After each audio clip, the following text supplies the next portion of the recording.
Hi everyone, welcome back to Gallant IAS. Today let's discuss an important topic and a very interesting topic, which is maps. Now these are definitely the low-hanging fruits in geography.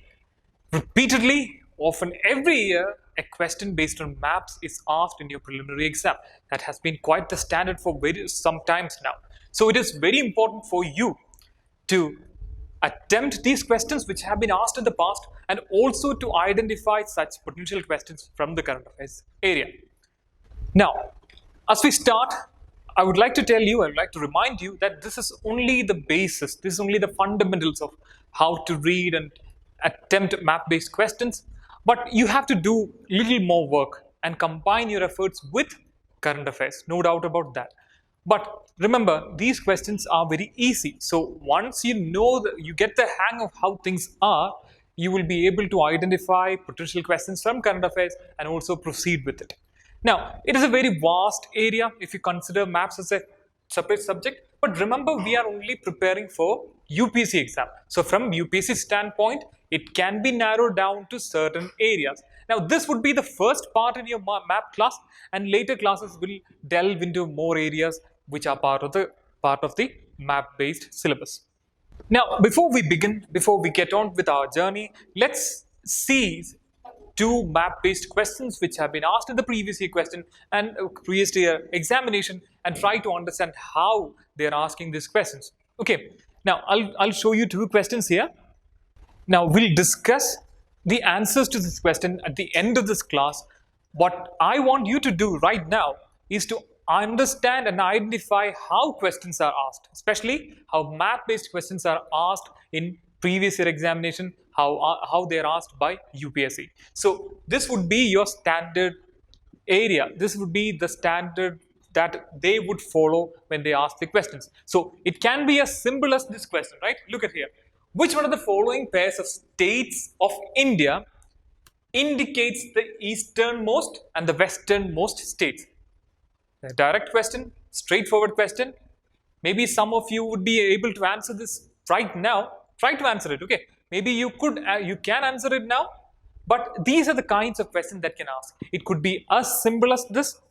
It can become hard also, but trust me, there is only a small portion to which maps can be stretched to be hard. It is often easy. Okay, given that you are ready to put in the work. Now, the second question, which one of the following pairs of island is separated from each other by 10-degree channel? Right? Options are given: Andaman Nicobar, Nicobar Sumatra, Maldives Lakshadweep, Sumatra Java. Now, it is in the options, as in most of the cases regarding UPSC, it is in the options that they trick you, that they twist the question. It could be a straightforward, logical, factual based questions, but still in the options you have to be careful, otherwise you will be taken for a fool. Now, in this first question, see, it is something that we are familiar with and we see it as very simple, direct, straightforward question, and we often not go deeper and we do not pay attention to this kind of areas in the map question. So that is a very convenient part to us, but also it makes the work of the tutors, the works of the faculty much harder. What I mean by that is, it is difficult to discuss each and every point in your map, in your map syllabus in your class, right? Because it will take a very long time.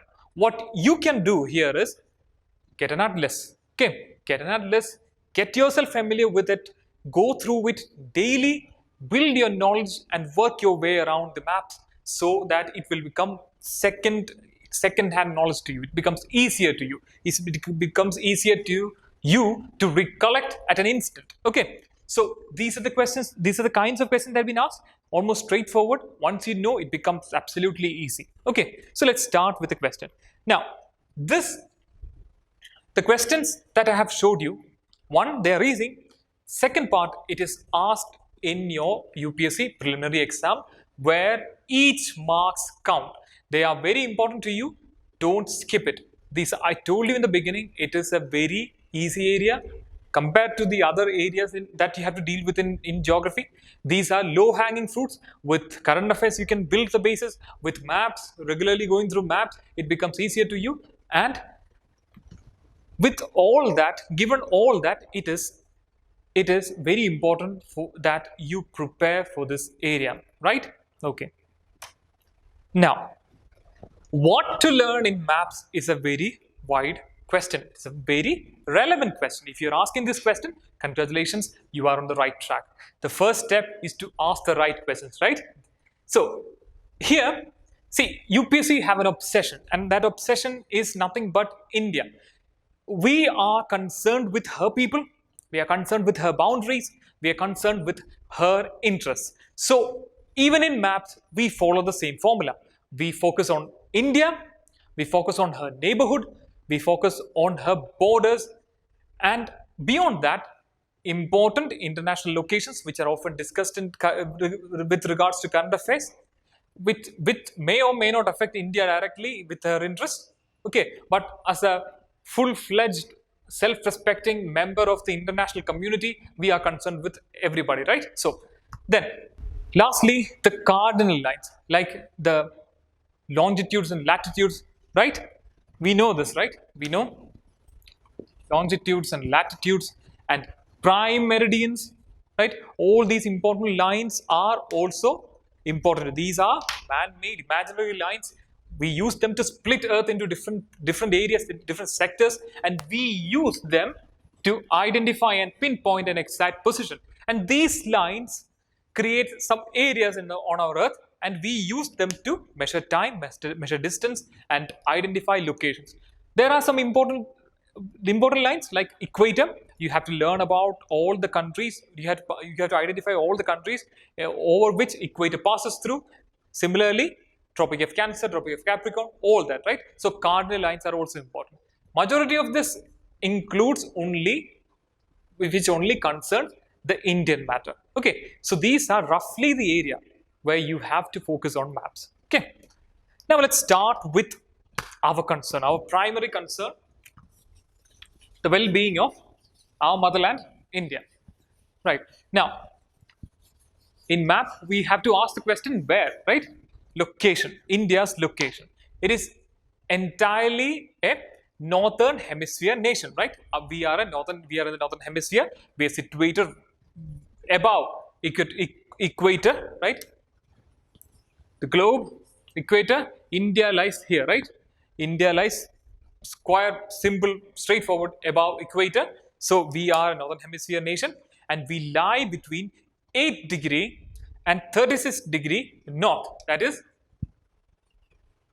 we are saying north, right? 8 degree and 36 degree north. That is above equator. Okay. And what is the eastern sector? So we are dividing it into 4 sectors, right? When we come to east, that is 68 degree and 96 degree east. Right? 68 degree and 96 degree east. So this is the extent. It's a very crude diagram. Don't take it as a measure, right? So this is the extent of India. 8, 38, 68 and 96. So this is the area occupied by Indian landmass. This is the eastern, western and the northern and southern extent of our great landmass. Now, India is 7th. It is a very large country. You know that. It is a very large country. It is the 7th largest country, 7th largest nation in the world, right? But we have only 2.4% of the world land mass. Okay. So, if you consider the entire land mass on the Earth's surface, Indian land mass, the Indian sovereignty extends to only 2.4%, right? 2.4%. Contrast that fact with the amount of population, the amount of human people that India have to deal with, right? We are the 2nd most populated nation in the world, but we have to find boarding, education and housing and leisure and everything for these entire population from 2.4% of the land. So that is the constraint. That is the problem with India. So this is the location and features of India. Now, from north to south, if you calculate the distance, it comes to around 3,214 kilometers from north to south, southern extent. Okay. Now, east to west is 2,933 kilometers. Right? These are simple facts. Now, can you imagine how this fact? Okay, this is how we have to think when it comes to map. Okay, so can you imagine how such a fact can be asked in your preliminary exam? Right? This is a north to south extent. North to south. This is the east to west. Right? Now, maybe they could ask you. In a statement they can say that India is very wide from east to west, and it is more than 2,000 kilometers more than north to south direction, right? So compared to north to south direction, east to west direction is more than 2,000 kilometers more than north to south. Okay, such a question could be asked, right? So that is the kind of questions that we are going to prepare here. So this don't take them entirely as just simple, hard facts, right? These can be manipulated. These can be changed into a statement that you may find as difficult. Okay. Now, all these lines that we are talking about, longitudes and latitudes. So there are two functions to them, right? The first one is especially longitude, right? These lines. So the function is first one is to find locations, to identify a specific spot directly on the surface of the world. Maybe the courses of the rivers will change, the mountains will come and go, right? Lava will flow. Sometimes it goes extinct, right? And sometimes sea will encroach upon the land, right? All this can happen. It keeps on changing, but exactly the point on the surface can be identified by longitudes and latitudes, the intersections of these both. So longitudes can be used to identify location. Another function it serves is to identify time, right? So we are one nation and we are trying to unify our country, right? We are trying to use time to unify our country, and we use Indian Standard Time, which is measured from a meridian or a prime meridian which runs through 82.5 degree east. Okay, 82.5 degree east. This line runs through Uttar Pradesh, a city called Mirzapur, right? And it is from this line we calculate time as IST, Indian Standard Time, the standard time that we use, right? Okay. Now, we know India is a peninsula country. We have the three sides are surrounded by water. You have your Bay of Bengal on the eastern side. You have your Arabian Sea on the west, and you have the rest of the Indian Ocean to the south, right? Now, this peninsula is separated from another country called Sri Lanka, another sovereign neighborly country, and from Sri Lanka we are separated in the landmass by a strait called Planck Strait. Now, straits are something that you have to look through in your maps.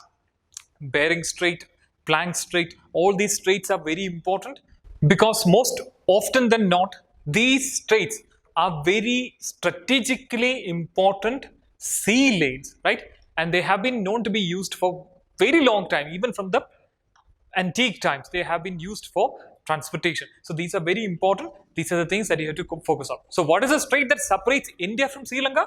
What is that one line, one passage of sea that separates these two sovereign states? That is Planck Strait. Planck Strait. Now, there are another group of waterways separating two landmass called channels, right? And these channels, there are some among them which are important to us, right? Because it concerns India. Now, three of them are 10-degree channel, 9-degree channel, and 8-degree channel. Now, these channels separate important islands, right? Remember that. Now, 10-degree, these are facts, okay? Remember that. 10-degree channels separate Andaman and Nicobar Islands. Remember the first question that we asked? Or was it the second question? Okay, in the question we have discussed this, right? So, 10-degree channel separates Andaman and Nicobar Islands. 9-degree channels separates Lakshadweep from Minicoy. Like Minicoy is also part of the Lakshadweep, but these two islands are separated by 9-degree channels. 8-degree channels separates Minicoy and Maldives. Minicoy and Maldives. Okay, these are very important channels. These are hard facts. Remember them. Very easy if you do your work. It can come in statement questions also. Okay. Now, with regards to India, another cardinal line that we have to remember is the Tropic of Cancer. Now, the Tropic of Cancer, the area, the landmass between Tropic of Cancer and the Tropic of Capricorn is the torrid region, right? These are the tropical regions in the world, right? So, Tropic of Cancer cuts India almost into two identical parts, north and southern parts, right? And what you have to learn from here is the states through which Tropic of Cancer goes through. So, in fact, it is 23 and a half degree latitude. It runs through 8 states in India. Remember the names, it's important. Okay. What are the 8 states through which Tropic of Cancer passes through? 8 states.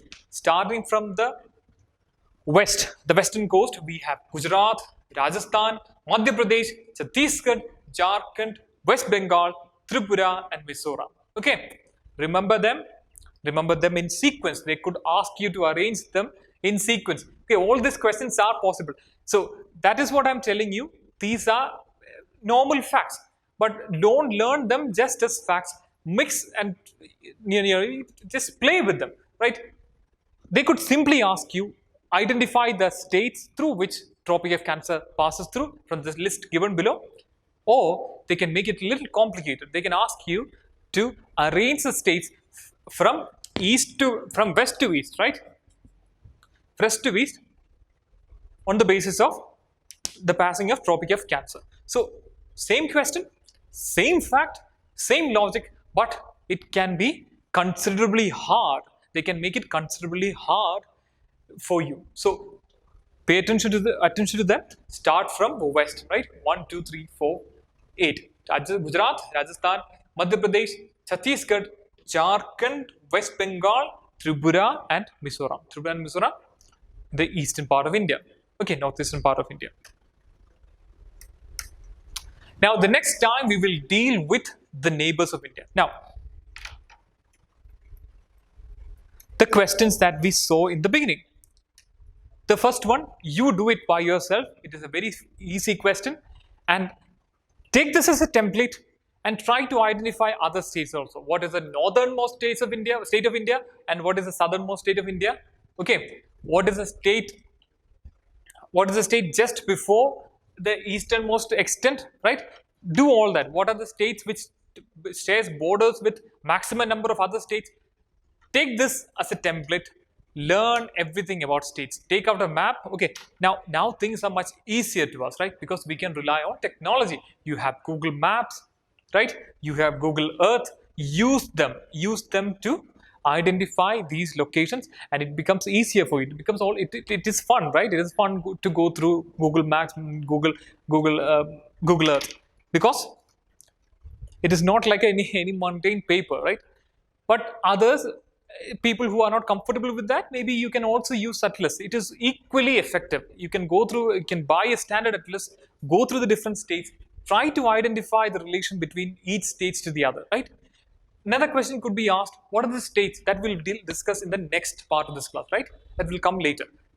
They could ask you, what are the states which share border with a foreign neighbor, maybe China or Pakistan, right? Or what are the states which share borders with international water, right? Or maybe seas, right? The coastal states. What I'm trying to say is that all these are very important to you. Don't take them lightly.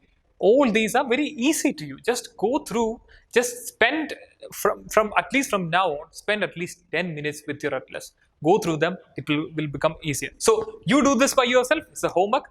Now, we have discussed this. This is Andaman Nicobar Islands, right? The two easternmost island groups that India possesses, its sovereignty extends, and these islands, the two groups, are separated by 10-degree channel, Andaman Nicobar Islands.